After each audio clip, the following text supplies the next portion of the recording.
Hello everyone, this is Indomitable Bricks, and I am 3 months late, and I apologize for that. And I'm going to do a guide for building the Justice League watchtower, since a couple of people asked. They probably lost interest by now, but I don't know. But if anyone actually still wants to build it, I'll show you now. It won't be a step-by-step tutorial, it'll be more like a guide, since this is pretty big. And if I built it piece by piece in front of my camera, my phone's gonna run out of storage, and it's gonna be a 30-minute video. So I'm just gonna show you the insides and what you can do to build it yourself. I already made a tutorial video for the table and computer, so I won't do a tutorial for that. But for this main section here, this is the hub that connects all the other sections.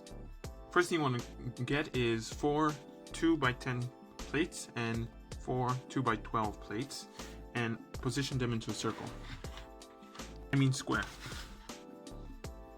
like this,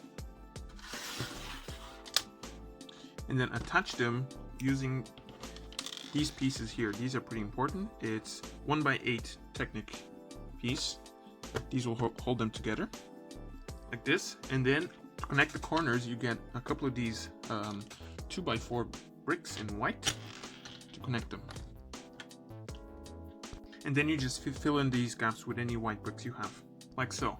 And then you get these pieces here. These are pretty important because they make sure that the pins don't go out when you try to separate the modular parts. Put it in the middle one like this on all 4 sides, like so.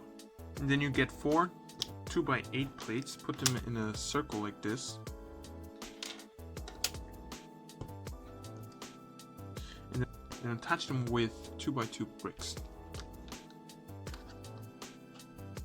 And then you can put your bat accessories there. These red studs are just filler because I have tons of those, so yeah, they're just filler. Then you get more filler bricks like these blue ones, and then you attach them like this. Wait a second. You get the blue bricks and you put them in like this. These are just filler so that we can support the top floor. Then you get these 8x16. I will admit these are pretty expensive pieces. I think I paid €1.40 for these pieces, so 4 of these is rather expensive, but they are the fastest way to fill up all this space.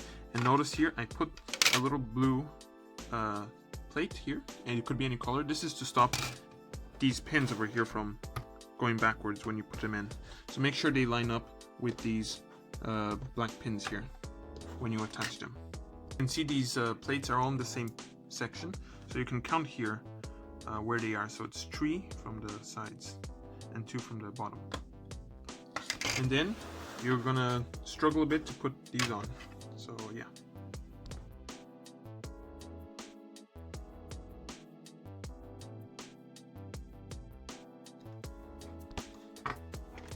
Perfect. And if you put them in the correct position, you'll see that these black pins won't push in. For these little stairs,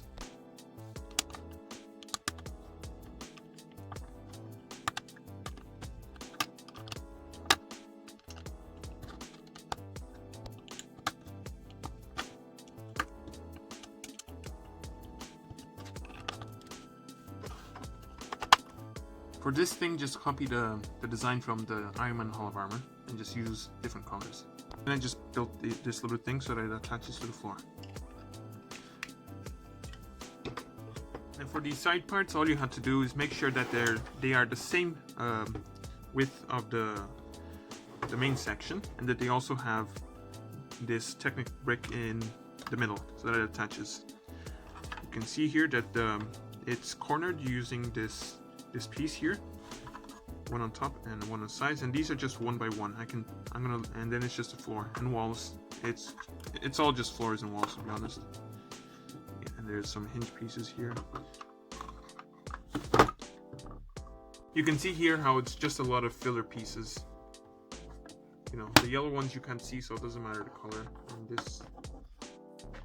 this is the underneath. You can pause the video if you want to see all these parts, where all these parts are, and then you just fill it up with some more plates in light gray. Do this 2 times if you want to make that thing. And yeah.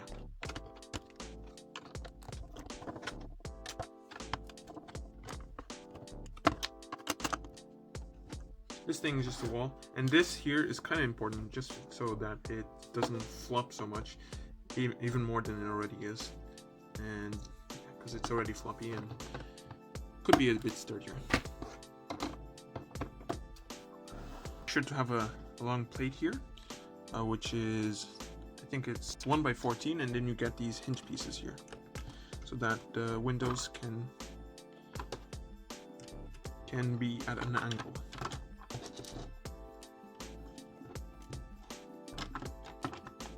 Now for this doohickey over here, you first start off placing these bricks over here in this way. Then you place some of these, and then a hinge piece. This will make it so that the teleporter is at an angle. Then you get these macaroni tiles and make a circle.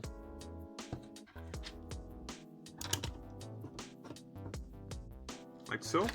And then you get a round dish piece, the one that's 8 long. You put another one here. I got this in trans blue, but it's actually really rare in this in trans blue. But I actually have it. But I would recommend using light bluish gray if you have it in that color. And you put these pieces here just to make it a little bit fancier. Then some bracket pieces with a cheese slope, like so.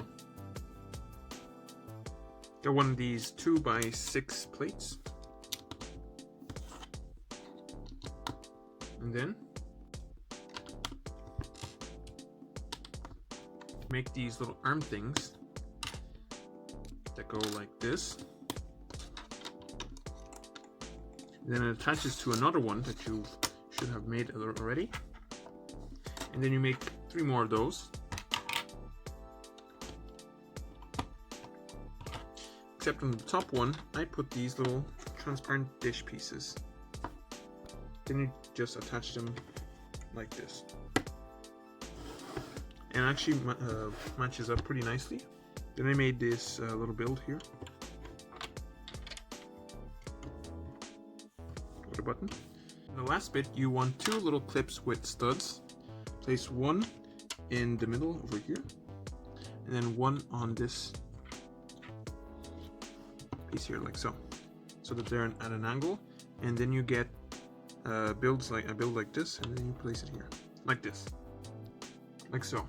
Then over here you place some cylinders with clips, and then this piece here is actually from a train track. It's not an official Lego piece, but I kept them in case I ever wanted to use them, and it's actually Lego compatible. It is Lego. It's just one of those pieces that hold the train pieces together, train track pieces together. Then you build up walls, and here's more walls, and this is where it hinges at. Release it. Now for the door, a few people are curious as to how it worked. It's all thanks to this piece here. This is the magical little piece that makes it work. I think it's basically called a slider piece, and it actually fits studs underneath and slides them on both sides. So yeah, so it's just more walls, except it's too wide. And then here there's an octagonal shape. And over here, you can see here I didn't have one of those 1 by 8 pieces, so I used 2 1 by 4 ones, which work the same, except for in the front, because the ones that connect to the hub area need to have a middle piece. But for this one, and for that one over there, you don't need the 1 by 8s. Then there are just these little lights at the top. Now for this catwalk thing, this is what it looks like in the bottom. You can see I used the same format. It's just a frame with bricks on each side, and then the 4 by 8. And actually, so that I can fit these little bars, this is all one piece. But I'm sure you could make it, you can use just normal bricks if you want, instead of one. I think this is 1 by 14 or something, or 1 by 12. So yeah, this is it. And then there's just a central support piece inside. Big blue piece. Now for this thing, this is when I really started running out of pieces, so it's just a jumble of plates and a big mess. You can see it's all different colors underneath because I really started running out of pieces. I didn't order enough of these corner pieces, so I had to just use random color ones like gray and white and light gray. And it follows the same structure. Bricks here, make sure to connect them properly, and then these ones here. And then for the play feature thing, let me show you how it works. The axle pushes some little beams here, and when it gets to here, since there is a intersection, it pushes it up because there's nowhere to go, because here it's stationary. And to make it so it goes up instead of down, there is a plate underneath here, and this little stationary piece has to be touching the floor actually. It's not connected to plates on the underneath, so I connected it via the top. That's not really a problem. And then finally, so that the floors pop off, it's only connected via one stud, this one over here, and it's held together with these little corner pieces over here. There's one in each corner. And then since it's only connected by this stud each section, it'll make it easier to pop out, or else if it's not connected by one stud, it's not gonna work properly. Well guys, I am terrible at tutorials and I apologize for that, but if anyone found this somewhat useful, I'll be happy. So I want to thank you all for watching and see you all later. Goodbye.